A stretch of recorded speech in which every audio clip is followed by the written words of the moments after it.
Movie की starting में हमारी female main lead Shane yuan को दिखाया जाता है, जो बहुत ज्यादा खुश थी क्योंकि आज उसकी 4th मैरिज एनिवर्सरी थी। वह अपने हस्बैंड यानशन के लिए उसके फेवरेट फ्लावर और गिफ्ट्स लेकर उसे सरप्राइज देने के लिए आई थी। उनके रिलेशनशिप को पूरे 7 साल हो गए थे। तभी वह अंदर की तरफ देखती है जहाँ पहले ही पार्टी चल रही थी। उसकी सर्वेंट शाओलिंग कहने लगती है कि शायद सर ने आपके लिए पहले ही सरप्राइज पार्टी रखी हुई है। तभी दोनों देखते हैं एक लड़की सू क्वांग उसे फ्लावर देते हुए कहने लगती है कि आज हमारे रिलेशनशिप को पूरे 100 दिन हो गए। यानशिंग उससे फ्लावर लेकर उसे किस करने लगता है।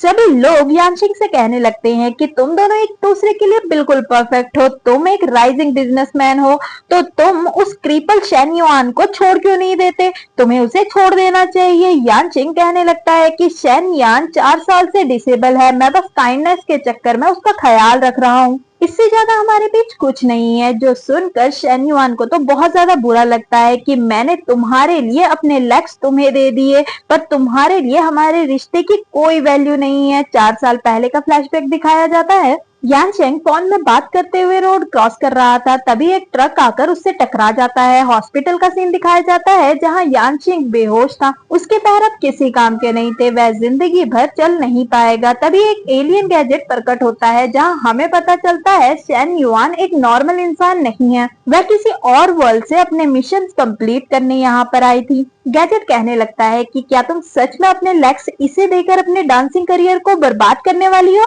इससे तुम्हारा मिशन कभी भी पूरा नहीं हो पाएगा। शैन कहने लगती है कि मुझे डांसिंग छोड़ने का कोई रिग्रेट नहीं होगा, पर इसने अभी ही अपना करियर स्टार्ट किया है, तो मुझसे ज्यादा इसे इसकी जरूरत है।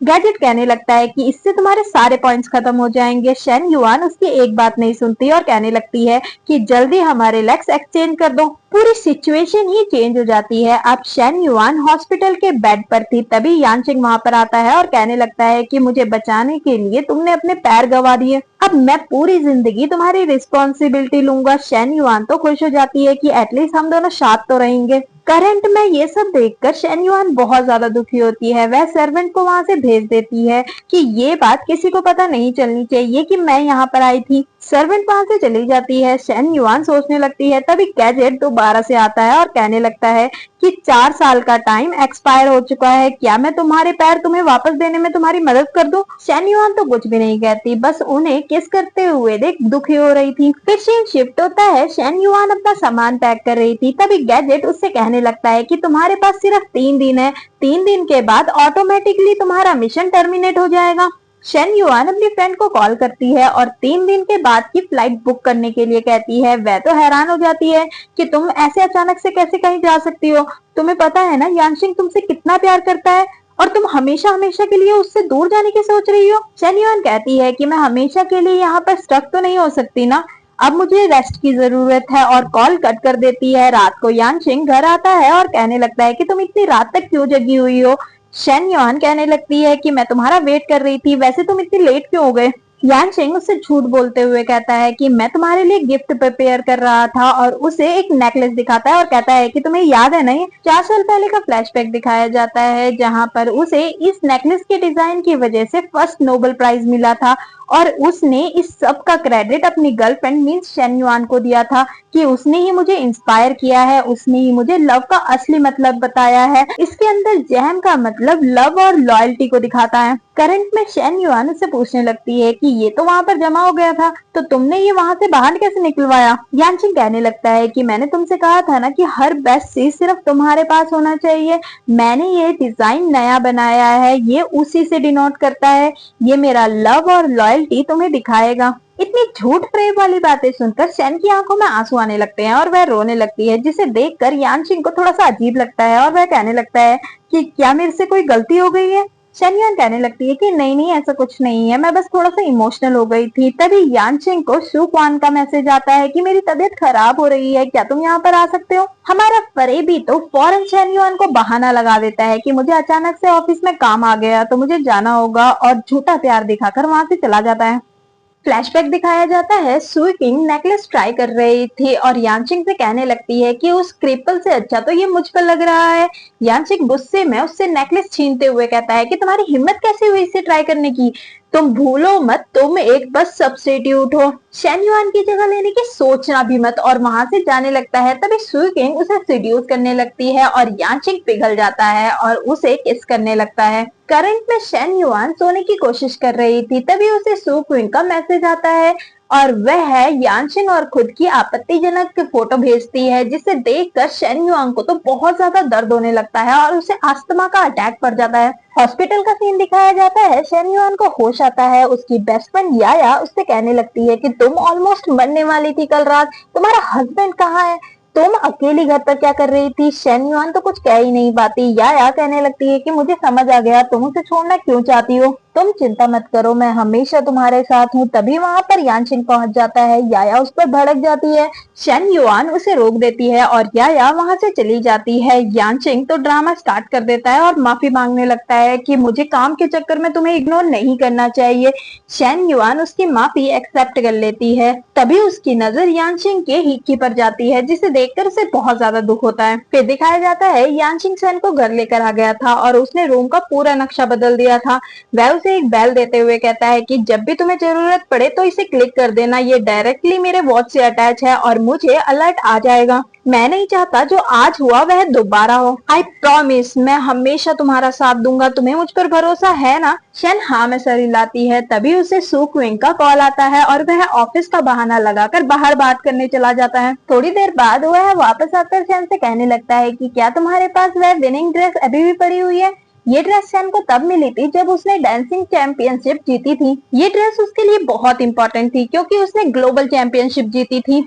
यानशिंग उसे कन्विंस करते हुए कहने लगता है कि अब तुम डांस कभी नहीं कर सकती, तुम्हारे पैर नहीं रहे, तुम अपाहिज बन चुकी हो, तो तुम्हें इस ड्रेस को डोनेट कर देना चाहिए। जब तुम्हारे ये किसी काम का ही नहीं है तो तुम इसे रखकर क्या करोगी। और उसे कन्विंस करते हुए बुरा बुरा सुनाने लगता है, जो सुनकर शेन को बहुत बुरा लगता है और वह कहने लगती है कि मुझे हर वो चीज छोड़ देनी चाहिए जो मेरे बिल्कुल भी काम की नहीं है। यानशिंग सोचने लगता है कि वो ड्रेस की बात कर रही है, पर हम जानते हैं कि वह किस चीज की बात कर रही थी। फिर दिखाया जाता है प्रिंसिपल यू शेन युआन को डांस जज के तौर पर बुलाता है। शेन युआन तो नर्वस होने लगती है और कहती है कि देखो, क्या मैं सच में इसके लायक हूँ, क्योंकि मैं डिसेबल हूँ। प्रिंसिपल यू कहने लगते हैं कि इस स्कूल में जितने भी मेडल हैं वह सब तुम्हारे लाए गए हैं, तुम ग्लोबल चैंपियनशिप भी जीती हो, जो सिर्फ एक ही आया है इस सिटी में, तो तुमसे बेहतर जज तो कोई हो ही नहीं सकता। शेन युआन मान जाती है। प्रिंसिपल यू कहने लगता है कि यानशिंग भी आया है आज के कंपटीशन में, तो तुम दोनों साथ में क्यों नहीं आए, तुम दोनों तो एक दूसरे से बहुत प्यार करते हो। तुम्हें पता है यानशिंग अभी भी इस डांस को स्पॉन्सर करता है, कितने साल हो गए, उसे पता है कि तुम्हें डांस करना कितना ज्यादा पसंद है, इस वजह से वह डांस कंपटीशन स्पॉन्सर करता है। शेन युआन तो ये सुनकर हैरान हो जाती है, उसे तो इस बारे में कुछ पता ही नहीं था। वहीं यानशिंग उस ड्रेस को अपनी लवर सू क्विंग को दे देता है। वह तो बहुत ज्यादा खुश हो जाती है क्योंकि आज वह इसी ड्रेस को पहनकर परफॉर्म करेगी और सभी लोग इस ड्रेस के बारे में जानते हैं, तो सभी लोग बहुत ज्यादा इम्प्रेस हो जाएंगे। पर वह नाटक करते हुए कहने लगती है कि अगर तुम्हारी वाइफ ने मुझे इस ड्रेस में देख ली तो वह गुस्सा हो जाएगी। तो यानशिंग कहने लगता है कि तुम चिंता मत करो, वह क्रिपल है तो ज्यादातर घर ही में रहती है, वह बाहर नहीं आती। फिर दिखाया जाता है सू किंग ड्रेस पहनकर स्टेज पर पहुंचती है, जिसे देखकर सभी लोग हैरान हो जाते हैं कि ये इसके पास कैसे पहुंची। ये तो सिर्फ एक ही पर्सन ने जीती थी जो शेन युआन थी, जरूरी है फेक ड्रेस होगी और इसका डांस भी फेक ही होगा। सू किंग कहने लगती है कि ये ड्रेस फेक नहीं है, ये ड्रेस मेरे बॉयफ्रेंड ने मुझे दी है, देखो इस ड्रेस में मेरे बॉयफ्रेंड और मेरा नाम भी लिखा है। S stands for Su King और जेड मेरे बॉयफ्रेंड का नाम, वह हमेशा मेरे साथ रहना चाहता है, इस वजह से उसने मुझे ये प्रेजेंट किया है। शेन तो ये देखकर हैरानी हो जाती है। फ्लैशबैक दिखाया जाता है जहां यानशिंग ने उस ड्रेस पर अपना और उसका नाम प्रिंट करवाया था।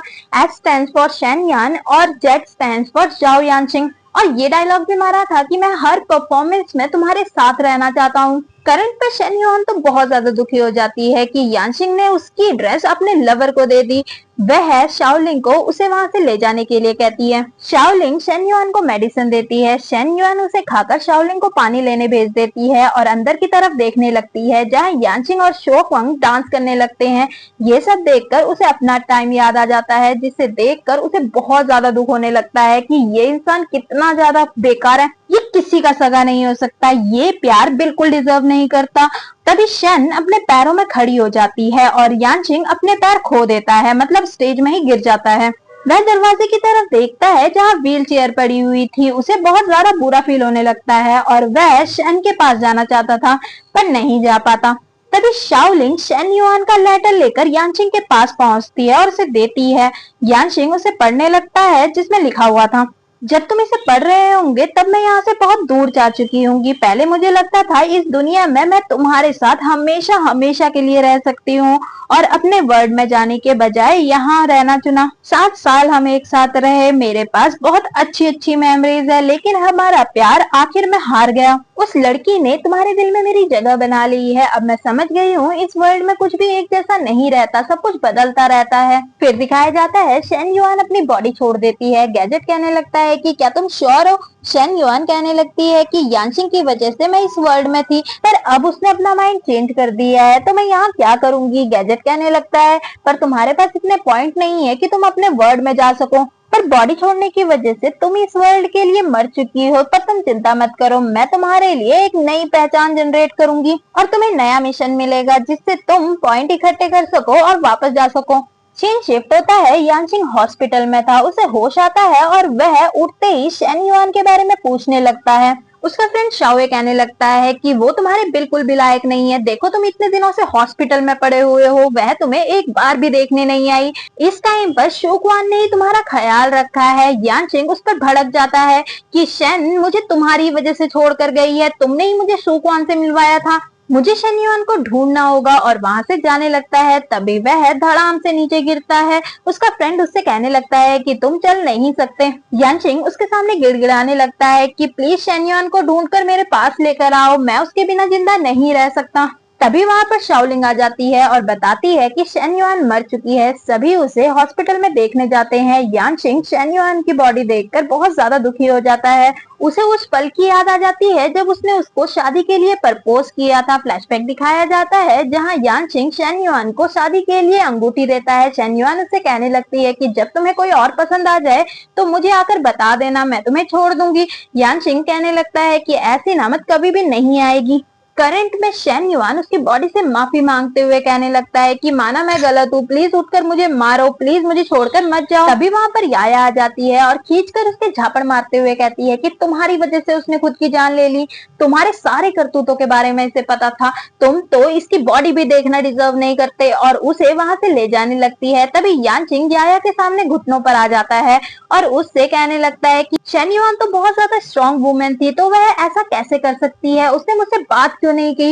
या कहने लगती है कि इन लोगों से पूछो या तुम अपने लिविंग रूम के ड्रॉर में जाकर चेक करो, तुम्हें सारे जवाब मिल जाएंगे। फिर दिखाया जाता है यानशिंग घर के ड्रॉर में जाकर चेक करता है। उसे यानशिंग की पर्सनल डायरी मिलती है जिसमें उसने सब कुछ लिखा हुआ था। एक्सीडेंट के दिन उसके लेग्स पर बहुत ज्यादा पेन फील हो रहा था, उसके मसल्स बिल्कुल भी काम नहीं कर रहे थे, फिर भी वह शुक्र मना रही थी कि ये पेन मैं फील कर रही हूँ, ना कि वो। शुक्र हो मैंने उसके लेग्स चेंज कर लिए। ये बात यानशिंग को समझ नहीं आती कि लेग्स चेंज। यानशिंग आगे पढ़ने लगता है।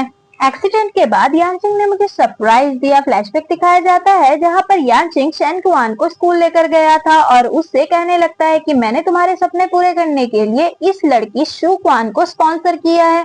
ये तुम्हारी ही तरह बहुत ज्यादा ब्रेव और हार्ड वर्किंग है, तो यह जरूर तुम्हारे बदले तुम्हारे सपने पूरे करेगी।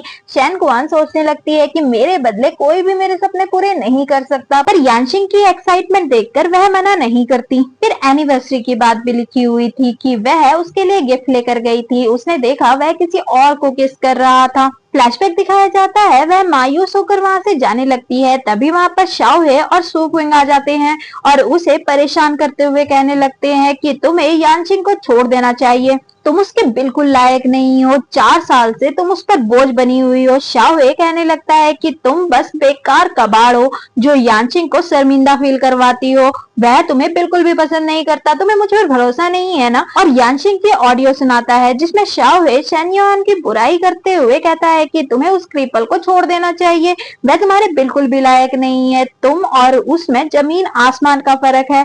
यानशिंग कहने लगता है कि वो तो है, पर उसने मेरी जान बचाई है तो मुझे उसे संभालना होगा, वरना मुझे भी ये सब पसंद नहीं है। करंट में यानशिंग ये सब पढ़कर बहुत ज्यादा दुखी हो जाता है। वहीं हॉस्पिटल में शाओए यानशिंग को कॉल करने की कोशिश कर रहा था। तभी डॉक्टर आकर बताता है कि सूक्विंग प्रेग्नेंट है। वह तो खुश हो जाती है। तभी यानचिंग वहां पहुंच जाता है और सू किंग बड़ी एक्साइटेड होकर यानचिंग को बताती है कि मैं 2 मंथ प्रेग्नेंट हूँ। यानचिंग तो गुस्से में आ जाता है और दोनों को पकड़वा देता है। फिर दिखाया जाता है यानचिंग सू किंग का गला पकड़ते हुए कहता है कि तुम्हारी वजह से शेन युआन मुझे छोड़कर चली गई। मैंने तुमसे कितनी बार कहा था कि शेन के सामने कभी मत आना, तुम बस एक सब्स्टिट्यूट हो और तुम उसी को उसी की पोजीशन से हटाने की कोशिश कर रही थी। वह उसे जबरदस्ती पॉइजन खिला देता है। सू क्वेंग गुस्से में आ जाती है कि वह तुम्हारी वजह से मरी, मेरी वजह से नहीं। तुमने उसे धोखा दिया था, तुम उसे डिजर्व नहीं करते थे। मैंने जो किया सब तुम्हारी मर्जी से किया था। तुम एक डरपोक इंसान हो, तभी औरत पर दोष लगा रहे हो और उसे कर्स कर देती है कि तुम हमेशा इसी व्हील चेयर पर रहोगे। शाओहे तो ये सब देखकर डर जाता है और फौरन गिड़गिड़ाने लगता है कि मैंने कुछ भी नहीं किया, मैंने जो कुछ किया ये शू क्वांग के कहने पर किया, सब कुछ इसने करवाया है। पर यानचिंग उसे भी पिटवा देता है। फिर दिखाया जाता है याया शेन युआन की फोटो देखकर कहने लगती है कि तुम ऐसा कैसे कर सकती थी, मैंने तुम्हारी टिकट बुक करवा दी थी, तुमने खुद को क्यों मारा। तभी वहां पर शेन युआन पहुंच जाती है, जिसे देखकर याया तो हैरान हो जाती है कि तुम जिंदा कैसे। शेन युआन उसे सब कुछ बता देती है। याया तो बहुत ज्यादा हैरान हो जाती है कि तुम इस वर्ल्ड की नहीं हो। तभी दरवाजा नॉक होता है और वह खोलने जाती है और सामने यानचिंग को देखती है। यानचिंग याया से कहने लगता है कि माना मैंने गलती की है, पर मुझे आखिरी बार यानचिंग की अस्थियों को देखने दो, मैं उससे बहुत प्यार करता हूँ। याया अंदर की तरफ शेन युआन को देखती है तो शेन युआन उसे मना करने का इशारा करती है। याया उस पर भड़क जाती है कि तुम्हारी ही वजह से वह मरी, तुम्हारी हिम्मत कैसे हुई यहाँ आने की, तुमने कभी भी उसकी वैल्यू नहीं की, उसने तुम्हारे लिए अपने पैर भी दे दिए। यानचिंग थोड़ा सा हैरान हो जाता है कि पैर। याया खुद को कवर करते हुए कहने लगती है कि मेरे कहने का मतलब है वह तुम्हें बचाते हुए खुद ट्रक के सामने आ गई और उसने जिंदगी भर के लिए अपने पैर गंवा दिए। तुम उसका प्यार बिल्कुल भी डिजर्व नहीं करते और ना ही उसे देखना। और वहां से जाने लगती है। यानचिंग तो घुटने में आ जाता है कि प्लीज एक बार देखने दो, पर याया उसे इग्नोर कर वहां से चली जाती है। यानचिंग पूरे टाइम वहीं पर बैठा रहता है। लोग उसके बारे में बातें कर रहे थे कि इसने अपनी गर्लफ्रेंड को चीट किया है जो इसके लिए सब कुछ करती थी, ऐसा बॉयफ्रेंड तो किसी को ना मिले। वह बारिश में भी वहां बैठा रहता है। घर के अंदर शेन युआन एक्साइटेड होकर यानचिंग को देख रही थी। तभी याया उससे कहने लगती है कि क्या तुम्हें अभी भी इसके लिए फीलिंग है। शेन युआन कहने लगती है कि नहीं, मेरे मरने के बाद मेरी सारी यादें मिट गई है और फीलिंग भी, मैं बस लव को लेकर एक्साइटेड हूँ। याया उससे पूछने लगती है तो अब आगे क्या करने वाली हो, तुम्हारा नेक्स्ट मिशन क्या रहेगा। शेन युआन उसे अपने नेक्स्ट मिशन के बारे में बताने लगती है। फ्लैशबैक दिखाया जाता है जिसमें गैजेट उसे एक नई आइडेंटिटी से मिलाता है जो बिल्कुल उसी के जैसे थी और हॉस्पिटल में थी। शेन उसके बारे में पूछने लगती है तो गैजेट बताता है कि ये शेन फैमिली की डॉटर है और तुम्हारी शादी प्रिंस ऑफ बीजिंग से हो चुकी है, पर तुम उसे धोखा देकर किसी और आदमी के साथ भाग रही थी और रास्ते में तुम्हारा कार एक्सीडेंट हो गया और तुम मर गई है। तुम्हारा नेक्स्ट मिशन है उसके ज्यादा से ज्यादा पैसे खर्च करना और उसे कंगाल बनाना। ये सब सुनकर याया तो हैरान हो जाती है कि प्रिंस ऑफ बीजिंग फू यानसेंग। वही फू यानसेंग डिप्रेस होकर ड्रिंक कर रहा था क्योंकि उसकी वाइफ उसे छोड़कर जा चुकी थी और उसे धोखा दे दिया था। उसके फ्रेंड्स तो बातें कर रहे थे कि इसकी वाइफ तो गोल्ड डिगर है और बहुत ज्यादा बेकार है और इसे धोखा देकर चली गई। सोसाइटी में सबको ये बात पता लग गई है, अब ये लोगों को मुंह कैसा दिखाएगा। वही शेन तो बहुत ज्यादा टेंस थी कि मैंने उसे धोखा दिया है, वह तो मेरा मुंह भी नहीं देखेगा। तभी गैजेट उससे कहने लगता है कि तुम चिंता मत करो, मैं तुम्हारे फेवरेट चेक करने वाले सिस्टम को ऑन कर देता हूँ, तुम आराम से चेक कर सकती हो कि कौन तुम्हें कितना ज्यादा पसंद करता है। वह रूम के अंदर जाती है और बड़े प्यार से फू यानजिंग से बात करते हुए हस्बैंड कहकर उससे उसका कार्ड मांगने लगती है। तभी वह देखती है फू उसे 100% पसंद करता है। वह उसे कार्ड दे देता है और साथ में ही घर चलने के लिए कहता है। शेन युआन तो खुश हो जाती है और उसी के दोस्तों के साथ बैठ जाती है और गैम्बलिंग खेलने लगती है और उन पर सारा पैसा उड़ा देती है और बड़े प्यार से फू से कहने लगती है कि चलो अब घर चले और उसके साथ चली जाती है। उसी क्लब में यानचिंग भी ड्रिंक कर रहा था। शाओलिंग उसे रोकती हुई कहती है कि शेन को ये सब देखकर बिल्कुल अच्छा नहीं लगेगा, आपको घर चलना चाहिए और वह दोनों भी घर जा रहे होते हैं। तभी यानचिंग फू और शेन को जाते हुए देख लेता है। वह फौरन शाओलिंग को बताता है तो शाओलिंग उसे वहम कहती है, जिसे सुनकर यानचिंग सोचने लगता है कि नहीं, ये मेरा वहम नहीं था, वह जरूर जिंदा है, मुझे उसे ढूंढना ही होगा। शेन तो फू के पैसों से बहुत कुछ खरीद लेती है पर अभी भी सिर्फ 1% ही उसका मिशन कंप्लीट हुआ था। वह तो हैरान हो जाती है। गैजेट बताता है कि उसकी नेटवर्थ 50 बिलियन है तो तुम्हें 50 बिलियन खर्च करना होगा। शन तो परेशान हो जाती है कि मैंने इतना कुछ खर्च कर दिया फिर भी ये कंप्लीट ही नहीं हो रहा है। तभी फू यानचिंग उसके पास आते हुए कहने लगता है कि आज ऑक्शन है, तुम मेरे साथ वहां चलना। वही यानचिंग को दिखाया जाता है, वह प्रिंसिपल यू के पास जाकर कहने लगता है कि मुझे शेन युआन की सारी चीजें वापस चाहिए, मुझे उसका कोई डोनेशन नहीं करना है। प्रिंसिपल कहने लगता है कि डोनेशन शेन युआन की लास्ट विश थी। तो यानचिंग कहने लगता है कि मैं उसका हस्बैंड हूँ, उसके सारे सामान में मेरा हक बनता है। तभी याया वहां पहुंच जाती है और कहने लगती है कि तुम दोनों का मैरिज कैंसिल हो चुका है तो तुम्हारा कोई हक नहीं बनता, वैसे भी तुमने ही उसे डोनेशन की बात की थी। और उस दिन की वीडियो दिखाता है जिस दिन वह ड्रेस के लिए कन्विंस कर रहा था। यानचिंग की बोलती बंद हो जाती है। याया कहने लगती है कि चुपचाप अपनी हार मान लो और प्रिंसिपल यू को शेन की डोनेशन फाइल देती हुई कहती है कि चलो हम इसके बारे में बात कर लेते हैं। दोनों वहां से चले जाते हैं। यानचिंग शाओलिन को कॉल कर कर कहता है कि मेरी सारी प्रॉपर्टी बेच दो, मुझे शेन यून का सारा सामान वापस चाहिए। ऑक्शन स्टार्ट होता है और प्रिंस को वहां देखकर यानचिंग बहुत ज्यादा हैरान हो जाता है कि ये यहाँ पर क्या कर रहा है, इसे इन चीजों पर तो बिल्कुल भी इंटरेस्ट नहीं होगा। बोली नेकलेस से स्टार्ट होती है और वह सबसे बड़ी बोली लगा देता है। तभी प्रिंस भी अपनी बोली लगाने लगता है। यानचिंग जितनी बोली लगाता वह उसके दुगना या तिगना बोली लगाता, जिसे देखकर यानचिंग उससे कहने लगता है कि ये मेरी वाइफ की यादें हैं, तो आपके तो ये किसी काम के नहीं है, तो आप इन्हें मुझे लेने दीजिए। तो प्रिंस भी कहने लगता है कि मेरी वाइफ को ये सब बहुत पसंद है। प्रिंस तो एक एक कर सारी बोली जीतने लगता है। फिर ड्रेस का ऑप्शन आता है। यानचिंग इस बार तो हार नहीं मानने वाला था, उसे किसी भी हालत में ये ड्रेस चाहिए ही थी, चाहे वह बैंकक्रप्ट क्यों ना हो जाए। यानचिंग बहुत ज्यादा बोलियां लगाने लगता है और फू भी। उनके बीच में ड्रेस किसको मिलेगी इस बात का कंपटीशन स्टार्ट हो जाता है और ऑक्शन का रेट 50 बिलियन पहुंच जाता है। शेन को तो बहुत बुरा लग रहा था कि मेरी वजह से प्रिंस बैंकक्रप्ट होने वाला है। वह फौरन एंकर को ऑब्जेक्शन देते हुए कहने लगती है कि मिस्टर जाओ की नेट वर्थ 10 बिलियन से कम है, तो वह इतना ज्यादा ऑक्शन प्राइस कैसे कर सकते हैं।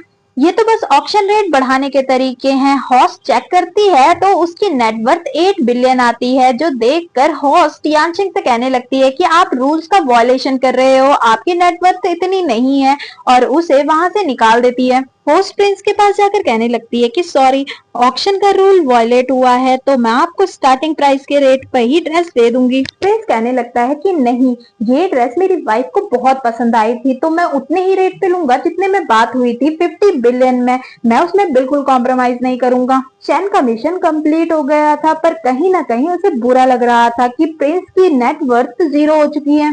वह उसका हाथ पकड़कर वहां से बाहर ले जाती है और कहने लगती है कि क्या हम दोनों एक दूसरे को जानते हैं।